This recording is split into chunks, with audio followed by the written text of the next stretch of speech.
Welcome everyone to the last -1 this week's IT Bits and News tonight.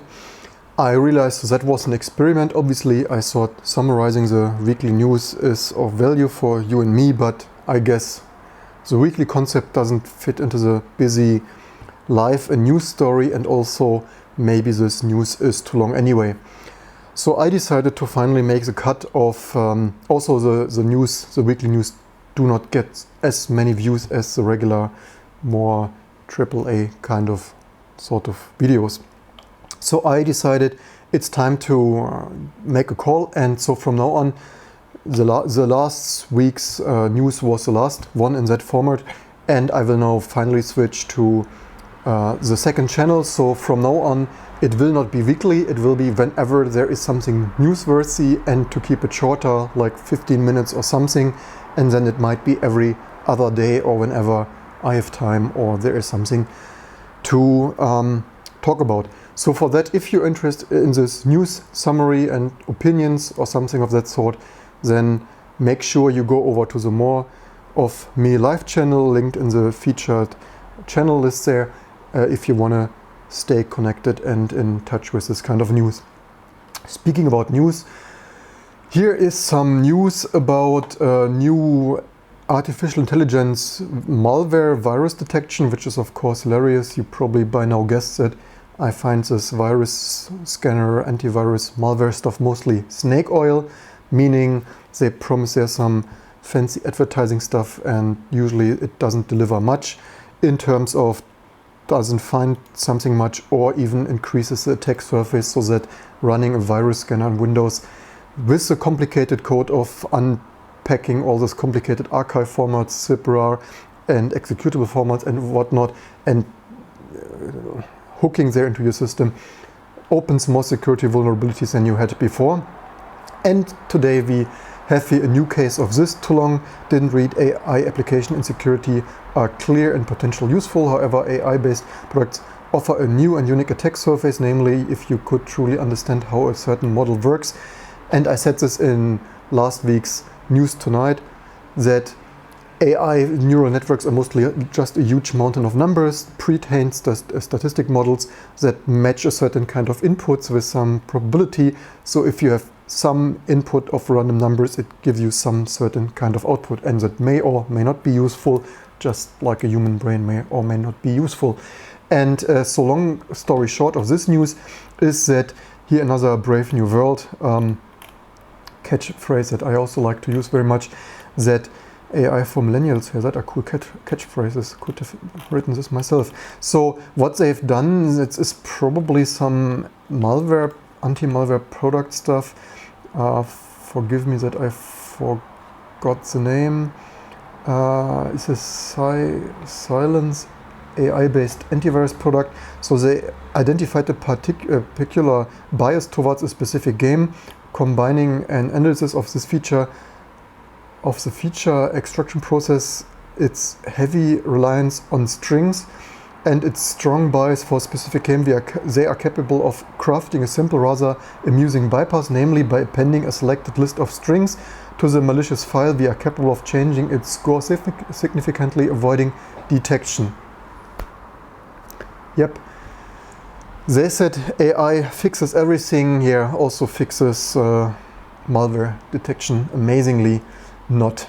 You can, as usual, read this in all detail and glory, just what we expected from a mountain of numbers matching something. In similar news, attacking SSL VPN Part 1, PreAuth remote code execution on Palo Alto's GlobalProtect with Uber as a case study. Yay, Palo Alto VPN and Uber, what can go wrong? And so apparently, as far as I read this earlier, this is already a year old or something known vulnerability or something, at least it was written here somewhere, I think. So what this means, also don't make a mistake, this is not from Palo Alto. I think this is some Israeli something startup, so much to naming your product after some other area, and it doesn't really have anything to do with your product, but whatever, I digress. And so there is apparently, those researchers here have found a remote code execution, meaning that with injecting remote code data overflowing there, some buffer or whatever in this kind of means there. They can remote code execute their code, which is certainly very helpful if you want to run your code in malicious programs on other people's machine remotely, very handy usually. And so they write here, SSL VPNs protect corporate assets from internet exposure and so on, yada yada, expose internet, trusted, reliable, the only way to yada yada, internet and so on. So they even publish results on 3 articles. I'm not sure if that means they have 3 different kind of PreAuth. There's also, by the way, pre-authentication, right? You, before or while sending the login credentials, you can already remote code execute for the win. And I think they, as far as I read, they reported this already a long time ago, didn't really get much feedback or something of that sort, as usual, like nothing to see. All right, they maybe they even wanted a CVE before even processing the bug, but for the details you need to read this. The bug is very straightforward. It's a simple format string vulnerability with no authentication required. Yay, that's exactly what hackers and crackers and script kiddies are looking for. So format string vulnerability with no authentication required. The SSL manager is the SSL gateway handling the SSL handshake between the server and the client. The daemon is exposed with the Nginx reverse proxy and can be touched via the path of /SSL manager.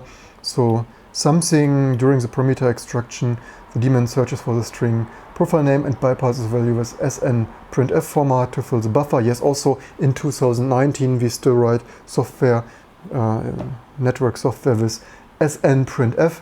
Maybe we should just not use C anymore. And yeah, affected versions according to our survey, GlobalProtects before July 2018 are vulnerable, and how to verify the bug with curl something. And then they even exploited here the case study after we avoided this. Is not a 0 day. We surveyed all Palo Alto SSL VPNs over the world to see if there is any large corporation using the vulnerability of GlobalProtect, and Uber is one of them. Yay for our survey. Uber owns about 22 servers running GlobalProtect around the world, and so finally figured out the version. It's 8.06 and we got the shellback, so well done. And yeah, security, internet infrastructure, why do I point this out in such detail? Yeah, you run antivirus, VPN for security, and all you get is remote code execution. And anyway, details here as usual. In similar amazing news, Russia's secret intelligence agency hacked largest data breach in its history. Apparently the people red faces in Moscow this weekend. Hackers have successfully targeted FSB, Russian's Federal Security Service. The hackers managed to steal 7.5 terabyte. Well done. However, I have to say, well, ball of steel. What is it? Ball of steel. But anyway, well done carrying 7.5 terabyte. I wonder. I hope you have run this through like 7 Tor proxies or something, because I would not want to be those hunted for carrying out 7.5 terabyte out of the Russian Federal Security Service. However, I should point out that I heard also from other people familiar with security stuff, this might be a honeypot, right? So although this sounds like job well done, you need to be careful, right? I mean, first of all, I would not, in general, I would not hack others people's servers. Second of all, I would definitely not hack others security agencies or government servers. And third of all, if you hack something like this at government scale, you should wonder if you really hacked their production servers or if you just got the honeypot and they are already at your back door or knocking or landing with a helicopter nearby. Because if you copy 7.5 terabyte of data, not only do you for sure leave some traces there, but I would really wonder if this is reproduction data or just some random honeypot nonsense. Honeypot, of course, meaning that servers artificially specifically set up for hackers to hack and not reach the production data servers. And Dave, welcome in the audience, everyone, by the way. Dave, almost every hack through web is due to people either not configuring things correctly, trusting user input, or not keeping things up to date. Yeah, also keeping things up to date with a huge website with 20 different Node.js versions, right? Using a decent IDE stops, static analysis tools would prevent a lot of this, yeah. And also maybe not use printf family and scanf family of stuff. Maybe we should really get over this. In similar security horror show kind of news, Korean researchers develop ternary semiconductor tech. Oh, wait a second, this was for later. This is not the security horror show, so much to sorting this. Because we still have more security horror show. Earlier this year, someone here, Rooney McNip something. Earlier this year, he Freedom of Information Act the FBI for details on an alleged backdoor installed in the IPsec stack in 2010, originally discussed by the OpenBSD developers. Today he got an interesting but unexpected response. That email is of course here a reference to earlier that there were some rumors on the OpenBSD mailing list that someone allegedly received a mail regarding an early development of the OpenBSD IPsec stack of secure IP stack that alleged that some ex-developers and the company they worked for accepted US government money to put backdoors into their network stack, in particular the IPsec stack around 2000 to 2001. Since we had the first IPsec stack available for free, a large part of the code base are now found in major other projects. Over 10 years, IPsec code has gone through many changes and so on, yada yada. The usual, maybe someone heard something of someone, and the usual, I think even Linus Torvalds maybe has once been asked on a conference if government approached him to put backdoors or something of that sort in the Linux kernel, and he, I think, famously said no and was nodding or something like that. In any case, he got some documents back that is, here's a Freedom of Information Act site or something of that sort, I guess. And the document is this one, Federal Bureau of Investigation. Here's some apparently blacked or white-outed original FPI document, I guess, from 2002, but it's not what you think it is. So this is here apparently a hack of their server of OpenBSD or something here. Provide information to FBI headquarters and to request assistance from legates Australia and Canada. The server saw the current details, the concurrent version system CVS, complete piece old crappy shit that even I never used. So 20 years ago CVS was such a clusterfuck unusable nightmare that even I never used it. For OpenBSD operating system has been compromised. As a result, whited out, blah blah blah, and OpenSSH exploit something has also been discovered. So much to government services sitting on some exploits apparently. OpenBSD was compromised through the internet host CVS OpenBSD.org or FTP OpenBSD.org, but located in Canada. Blacked out, whited out something, claims on the IRT channel something, which connections from the internet host Australia to have been committed the attack and so on. So yeah, so much to the government sometimes sits on some security issues and not disclosing them. Maybe not. Of course, this is not exactly the document he was asking for, but nonetheless that he got something back in that regard, that at least the FBI or other worldwide agencies are sometimes aware of this kind of stuff, even already. That was 20 years ago, right? 2002, so soon 20, well, yeah, 17 years. And Dave writes, regarding OpenBSD, this rumor around the US government injection code is old news. They did code audit back in 2010-ish, which similar things were alleged. Yeah, so this is probably exactly to this matter, but nonetheless that the FBI got back. So the request was here something, you can read the details. The request is here to my concern. Pursuant to the Freedom of Information Act, they hereby request the following records, all records making references to OpenBSD or BSD.org since July 1996. So it looks like they only got one paper back. As usual with the Freedom of Information Act, you can never be sure that this is all data they had. But nonetheless, interesting that they got something back. And yeah, operation, by the way, title Operation 0 Day, right? Computer intrusions. So much to that. Fun paper, fun stuff. I thought I share this with you, that you see at least the non-whited out portions. Yeah, regarding unauthorized intrusion resulting in exploits in OpenBSD and OpenSSH, conduct logical follow-up and investigation and so on. You can read the details, and as usual, leave me below in the comments. And don't forget to share, like, and subscribe to the second channel because again, more often small news and not big weekly news on this main channel anymore. Speaking about news, Korean researchers, I think founded or related to Samsung, have developed a ternary semiconductor technology. Future semiconductor may perform logic with 0, 1s and 2s instead of current binary systems just using 0 and 1s that probably most of you are used and heard about. What is the difference, you may or may not ask? The difference is that such kind of circuitry could process like 50% more information, I would say. So instead of 1 and 2, you have a third state, making each logical operation maybe 50% as performant or efficient. South Korean researchers team has successfully realized an energy efficient ternary metal oxide semiconductor on large size wafer.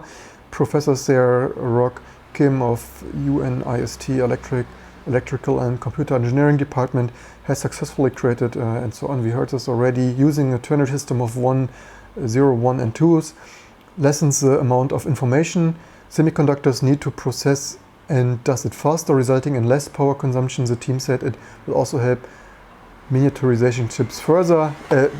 Again, because this is like maybe kind of 50% more information on the same area or energy used, making maybe potentially everything maybe of course maybe everything doesn't scale, even if it maybe best case 50% more efficient, but even if because of complexities and whatsoever, even if stuff only get 25-30% more efficient, this is already a huge step, as you have seen in other news with Intel not making as much progress on the latest lithography process and advancing their core architecture.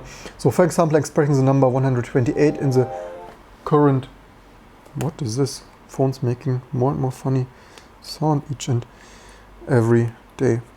Funny stuff.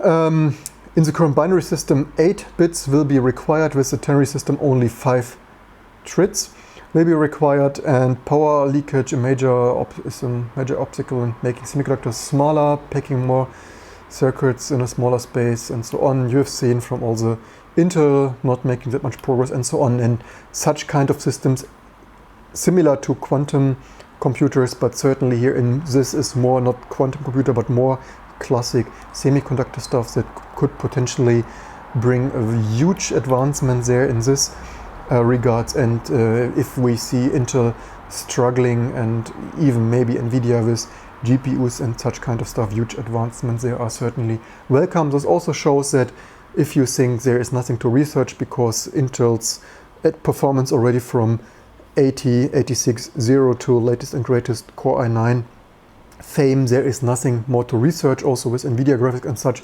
this kind of stuff proves there's so much modern state-of-the-art research to be done, that do not shy away and not pursue some development and research there in this area, creative solutions to really advance this over the current status quo, I would say. And a little bit shout out warning as usual, closing here with the usual climate crisis records. Fall as last day of heat wave bakes Midwest, East Coast, also a huge heat wave, new heat wave coming to Central Europe, also not only from Portugal, Spain, France, Italy, also affecting Germany and such.